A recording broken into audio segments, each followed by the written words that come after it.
Nous sommes en juin 2020 à Lézignan-Corbière, dans le quartier dit d'Escouto-Camplao, qui est un quartier gitan, à la sortie de Lézignan-Corbière. C'est un travail que j'ai fait commencer avec mon père en binôme. Lui écrit les textes, moi je réalise les photos.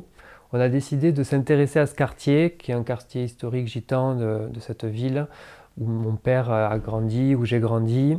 Donc on connaît tous Escoto Campla, mais on n'y avait jamais mis les pieds, tout simplement, comme beaucoup de personnes. Et donc on a décidé de s'y intéresser. On sait pas, voilà, on a dit bon, il faut qu'on s'y intéresse. Et donc on est allé, on a rencontré les gens, on a tout de suite été très bien accueillis. Et on a notamment rencontré un éleveur de coqs de combat qui nous a montré sa petite ferme d'élevage de coqs qu'il a en périphérie du quartier. Et donc il nous a tout expliqué, voilà, les coqs, son travail, qu'est-ce qu'il faisait, comment ça se passait. Et lui, c'est son neveu.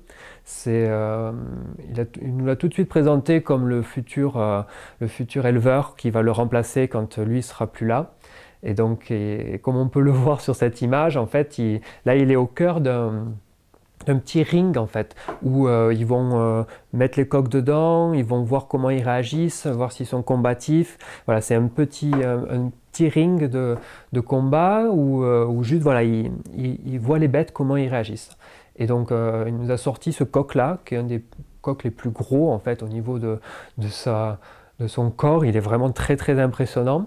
Et donc il nous a sorti cet animal. Tout de suite, on s'y attendait pas à voir un coq comme ça, et encore moins que lui puisse le prendre dans ses bras, cet enfant avec cette tétine, qui est un enfant quoi, hein, qui est vraiment presque un bébé encore, puisse prendre ce coq qui fait presque sa taille, son poids, et puisse le prendre comme ça, et le coq ne bouge pas, ne cherche pas à se débattre. Et donc j'ai fait cette image là comme ça, et comme on peut le voir, il a un regard déjà très dur, très fier, très, il y a plein de choses qui se passent dans son regard, et il y a juste la tétine qui nous permet de voir que c'est un enfant en fait. Parce qu'il n'aurait pas cette tétine, on pourrait penser que c'est un adulte, hein.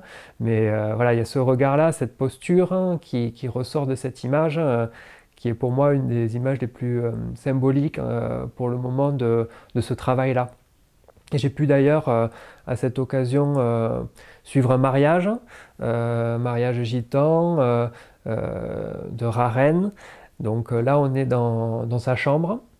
La tradition veut que ses cousins et ses amis proches l'habillent, c'est-à-dire qu'ils lui mettent sa chemise, sa veste, sa cravate, voilà, l'un après l'autre, en s'embrassant à chaque fois, voilà, en se témoignant de l'amour qu'ils ont entre eux. Et là, c'est sa mère qui est là derrière lui, qui finit de l'habiller avec sa première tenue. Il a sa deuxième qui l'attend pour la soirée. Et là, c'est vraiment avant d'aller voir sa future femme chez elle, où il se passe exactement la même chose avec ses cousines, ses tantes, sa mère. Elle se prépare aussi.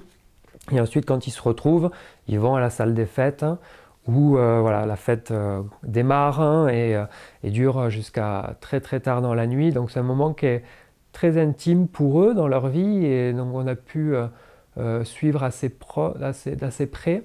Et c'était un beau moment aussi qui est présent dans ce reportage qui m'a vraiment marqué.